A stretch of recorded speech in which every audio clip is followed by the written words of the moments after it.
नमस्कार, नमो नारायण भक्तों, स्वागत है आप सभी का। भक्तों, इस वीडियो में हम कामिका एकादशी व्रत के ऊपर चर्चा करेंगे। कामिका एकादशी का व्रत कब करना है, पारण कब करना है, कैसे करना है, संपूर्ण जानकारी आपको प्राप्त होगी। भक्तों, कामिका एकादशी का बहुत विशेष महत्व हमारे धर्म ग्रंथ एवं पुराणों में बताया गया है।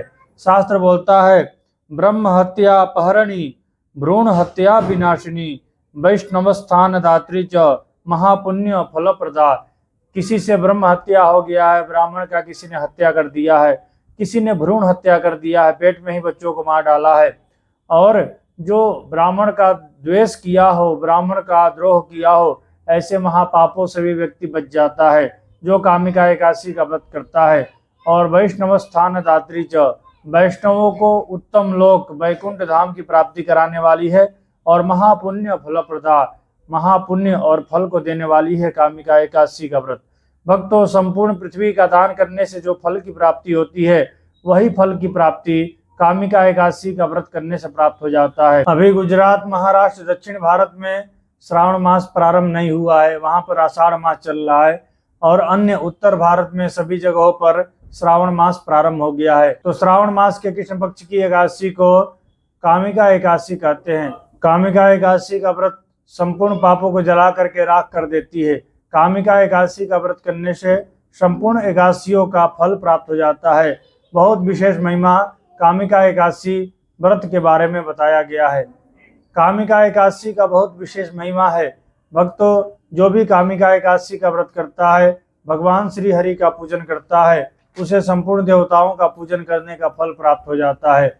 संपूर्ण गंधर्वों का पूजन करने का, संपूर्ण वनस्पतियों का, तीर्थों का पूजन करने का फल प्राप्त हो जाता है। ऐसा हमारा धर्म ग्रंथ एवं पुराण कहता है।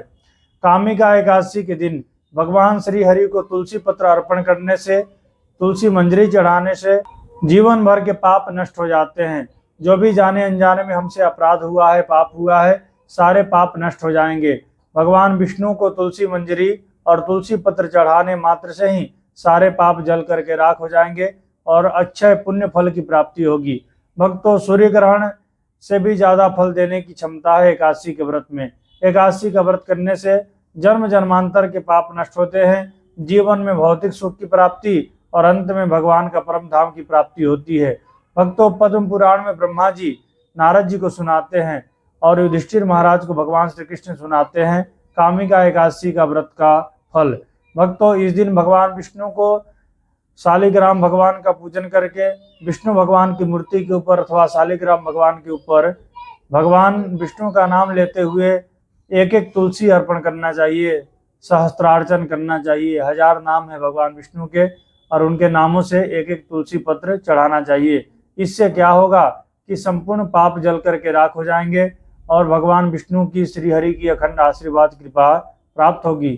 तुलसी पत्र इस दिन तोड़ सकते हैं। एकादशी को तुलसी पत्र तोड़ा जा सकता है भगवान विष्णु को चढ़ाने के लिए, पर द्वादशी के दिन तुलसी पत्र नहीं तोड़ना चाहिए। द्वादशी के दिन तुलसी पत्र तोड़ने से ब्रह्म हत्या के समान पाप लगता है, इसलिए द्वादशी को मनाही है तुलसी पत्र तोड़ने का। बाकी आप एकादशी के दिन तुलसी पत्र तोड़ सकते हैं। भक्तों, पद्म पुराण में ब्रह्मा जी नारद जी को कहते हैं कि जो मनुष्य तुलसी मंजरी सहित भगवान श्री हरि की पूजा करता है, उसे पाप स्पर्श नहीं करता, पाप उसे छूता भी नहीं है। जैसे कमल जल में रहता है पर जल कमल के ऊपर नहीं रह सकता, उसी प्रकार से मनुष्य इस संसार में रहते हुए भी पाप से रहित हो जाता है।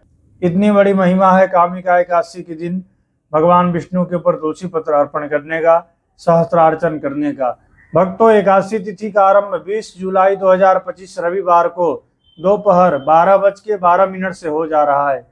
एकादशी तिथि की समाप्ति 21 जुलाई 2025 सोमवार को सुबह में 9:38 पर हो रहा है। तो शुद्ध हरिवासर उदया तिथि के अनुसार सूर्योदय व्यापनी जो कामिका एकादशी का व्रत है वह 21 जुलाई 2025 सोमवार को है।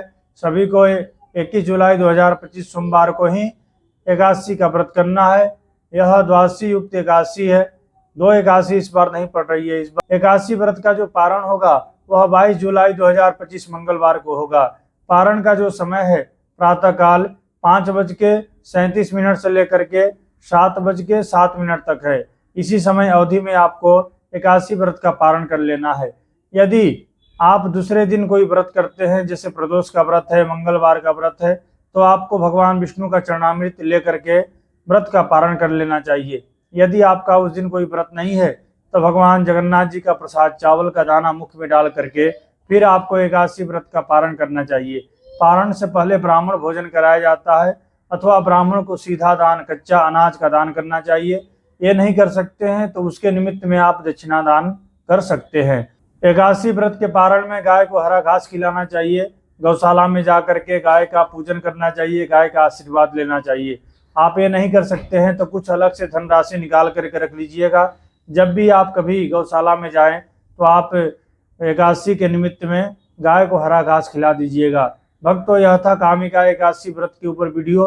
आपको यह वीडियो अच्छा लगा हो तो आप इसे लाइक कीजिएगा। हमारे चैनल पर नए हैं तो आप इसे सब्सक्राइब कर लीजिएगा, बेल आइकन को दबा दें, ताकि मैं कोई भी वीडियो अपलोड करूं उसका नोटिफिकेशन आप तक पहुंचे। भक्तों, इस वीडियो को बनाने में काफ़ी विलम्ब हो गया। कारण क्या है कि मेरा स्वास्थ्य कुछ ठीक नहीं है, जिसके कारण से मैं काफ़ी विलम्ब से यह वीडियो बना रहा हूं। आप सभी को श्री हरि, आप सभी को नमो नारायण। ओम श्री मात्रे नमः।